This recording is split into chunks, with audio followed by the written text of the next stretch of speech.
अस्सलाम वालेकुम, क्या हाल है दोस्तों। मैं हूं शहरियार और ये है मेरा channel Persian cat Gujranwala. First time कैमरे के आगे आया हूं। अगर कुछ उल्टा सीधा बोल भी देता हूं तो गलती कोताही मेरी माफ़ कर देना। ठीक है, वीडियो स्टार्ट करते हैं। आज का टॉपिक है कि पर्शियन कैट में फेस क्वालिटियाँ कितनी किस्म की होती हैं। मेरे पास चलो इस बारे में बाद में बात करेंगे। पहले मैं आपको बता दूं कि फेस क्वालिटी कितनी किस्म की होती हैं। पर्शियन कैट में सबसे पहले डॉल फेस में होता है, फिर उसके बाद सेमी पंच फेस होता है और पंच फेस होता है।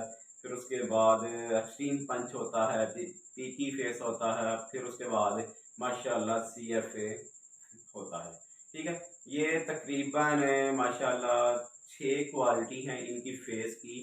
जो फेस क्वालिटी पाई जाती हैं वो 6 किस्म की हैं पर्शियन कैट में। फिर उसके अलावा इनके कोट होते हैं। सिंगल कोट होता है, डबल कोट होता है, ट्रिपल कोट होता है। जो ज़्यादातर लोग पसंद करते हैं वो ट्रिपल कोट में लोग किटन पसंद करते हैं या कैट पसंद करते हैं।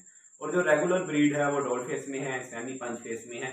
आज का टॉपिक मेरा यही था कि पर्शियन कैट की फेस क्वालिटी आप लोगों को बताऊं कि पर्शियन कैट में जो फेस क्वालिटी हैं वो कितनी किस्म की पाई जाती है। अपना बहुत सा ख्याल रखें, दुआ में याद रखें।